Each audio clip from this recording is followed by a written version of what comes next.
Salem easy சமையல் சேனலை subscribe பண்ணாதவங்க சப்ஸ்கிரைப் பண்ணிக்கோங்க. பக்கத்தில் வர பெல் பட்டனையும் ப்ரெஸ் பண்ணிக்கோங்க.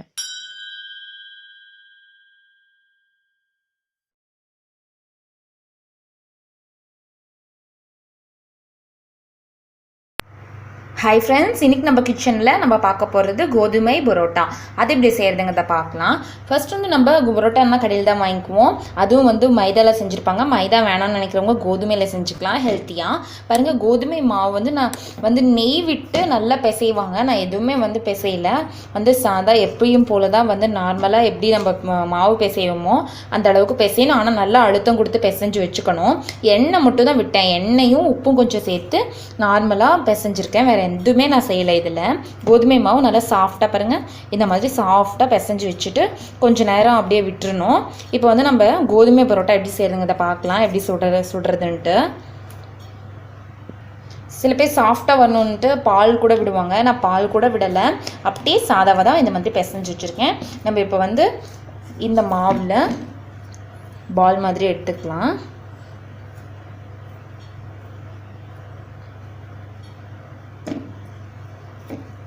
கோதுமை மாவில் 2 பரோட்டா செஞ்சு காட்டுறேன் பாருங்கள்.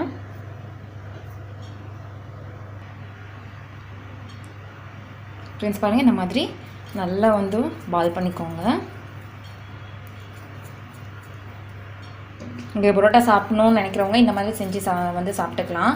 மைதாவில் இல்லாமல் கோதுமையில் நல்லா இந்த மாதிரி பிசைஞ்சாச்சு. பிசைஞ்சு இந்த மாதிரி பால் பிடிச்சி வச்சாச்சு. 2 பரோட்டா உங்களுக்கு நான் செஞ்சு காட்டுறேன். ஃப்ரெண்ட்ஸ் பாருங்கள், இந்த சப்பாத்தி மணையில் எண்ணெய் வந்து சேர்த்து ஊற்றிக்கணும். ஃபுல்லாக வந்து இந்த மாதிரி தேய்ச்சி விட்டுக்கோங்க, ஒட்டாமல் இருக்கணும் கீழே.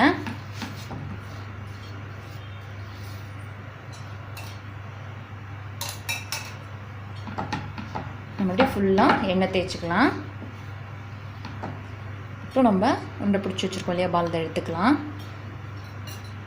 கொஞ்சம் எண்ணெய் வந்து விட்டுக்கோங்க, கீழே ஒட்டக்கூடாது.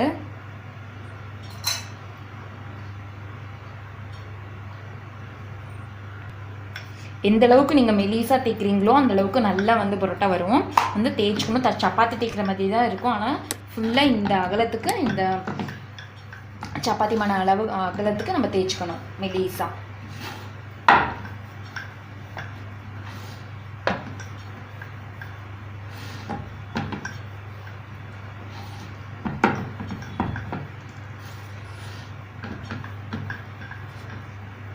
இந்த மாதிரி மெலிசாக தேய்ச்சிக்கோங்க. எண்ணெய் நீங்கள் கீழே தேய்ச்சி விட்டிங்கன்னா தான் கீழே ஒட்டாமல் வரும்.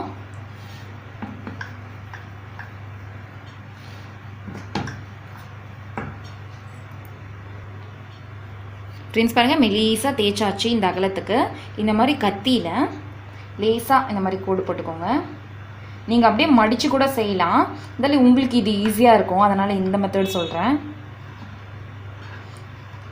மைதா கூட இதே மாதிரி மெத்தட் வந்து ஃபாலோ பண்ணுங்கள், நல்லாயிருக்கும். மைதாவில் செய்கிற பரோட்டா கூட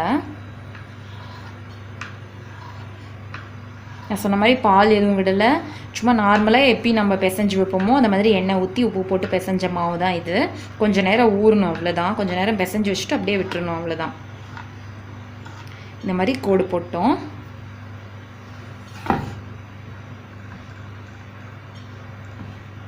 போட்டதுக்கப்புறம் இந்த மாதிரி எடுத்துக்கோங்க. இதுக்கு நம்ம எப்படி பண்ணுறோன்னா லேயராக வரும், அதுக்காக தான். கீழே நம்ம எண்ணெய் விட்டதால் ஒட்டாமல் வரும், அதுக்கு தான் கொஞ்சம் அதிகமாக எண்ணெய் விட்டுக்கோங்கன்னு சொல்லி சொன்னது.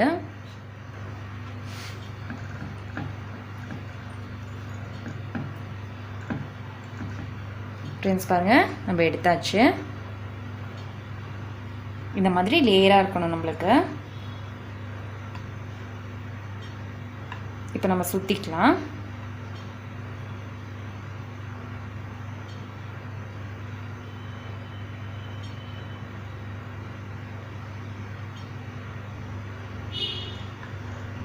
பாருங்கள், இந்த மாதிரி சுற்றி எடுத்துக்கணும்.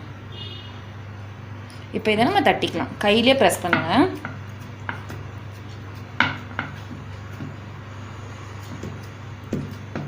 எந்த அளவுக்கு உங்களுக்கு வேணுமோ அந்த அளவுக்கு பெருசாக நீங்கள் தட்டிக்கோங்க. இப்போ நம்ம இதை சுட்டு எடுத்துட வேண்டியது தான். ஃப்ரெண்ட்ஸ் ஸ்டவ் ஆன் பண்ணிவிட்டு தோசைக்கல் எடுத்து வச்சுக்கோங்க. லேசாக அதில் எண்ணெய் தடவி வச்சுக்கலாம். லேசாக அந்த மாதிரி கீழே ஒட்டக்கூடாதுங்கிறதுக்காக எண்ணெய் தடவிட்டோம். ஊற்றிக்கலாம் அந்த மாதிரி. இப்போ நம்ம தட்டி வச்சுருக்க கோதுமை பரோட்டாவை சேர்த்திக்கலாம். நம்ம இங்கே ரெடியாக வச்சுருக்கோம் இல்லையா, அதை எடுத்துக்கலாம். ஃப்ரெண்ட்ஸ் பாருங்கள், நம்ம தட்டி வச்சுருக்க பரோட்டா சேர்த்தியாச்சு. கோதுமை பரோட்டா ரொம்ப ஹெல்த்தியாக இருக்கும். கோதுமை வேணாம், அதாவது மைதா வேணாம்னு நினைக்கிறவங்க கோதுமை பரோட்டா செஞ்சு சாப்பிடுங்க. கொஞ்சம் எண்ணெய் விட்டுக்கலாம். காஞ்ச மாதிரி வரக்கூடாதுங்கிறதுக்காக கொஞ்சம் எண்ணெய் விட்டுக்கலாம். ரொம்ப நேரமும் ஊற வைக்கல, மாவு பிசைஞ்சு சீக்கிரம் குயிக்காக செஞ்சிடலாம். இது 2 பக்கமும் நல்லா சுட்டு எடுத்துக்கலாம். ஃப்ரெண்ட்ஸ் பாருங்கள், ஒரு பக்கம் நல்லா வெந்துச்சு. அதே மாதிரி 2 பக்கமும் வேக வச்சு எடுத்துக்கலாம். ஃப்ரெண்ட்ஸ் பாருங்கள், நல்லா வெந்துருச்சு. சூப்பராக நம்மளுக்கு ரெடி ஆகிடுச்சு. நம்ம இப்போ பிளேட்டுக்கு மாற்றிக்கலாம். ஃப்ரெண்ட்ஸ் பாருங்கள், ஃபஸ்ட்டு தட்டின மாதிரி இன்னொன்று 2வது பாலையும் அதே மாதிரி தட்டு எடுத்தாச்சு. இதையும் நம்ம சுட்டு எடுத்துக்கலாம். தோசை தட்டில் போட்டு நம்ம சுட்டு எடுத்துக்கலாம். சேம் இதே மாதிரி தான் மைதாவிலையும், அந்த வீடியோவும் நான் உங்களுக்கு அப்லோட் பண்ணுறேன். கொஞ்சம் எண்ணெய் சேர்த்து விட்டுக்கோங்க. மேலே இந்த மாதிரி தடவிக்கலாம். 2 பக்கமும் நல்லா வேகட்டும். ஒரு பரோட்டா இந்த சுட்டு ரெடியாக இருக்கு, இன்னொன்று வெந்துட்டுருக்கு.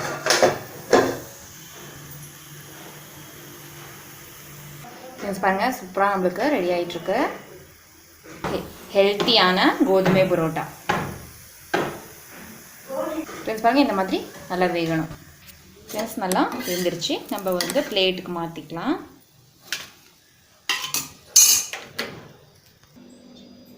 ஃப்ரெண்ட்ஸ் 2 சுட்டுறதுக்கப்புறம் சூடாக இருக்கும் போதே லேசாக இந்த மாதிரி தட்டி விட்டுக்கோங்க. மைதா பரோட்டா மாதிரி ரொம்ப தட்ட வேணாம், லேசாக சாஃப்டாக, ஏற்கனவே சாஃப்டாக தான் இருக்கும். இப்போ தட்டதால் இன்னும் கொஞ்சம் நல்லாயிருக்கும்.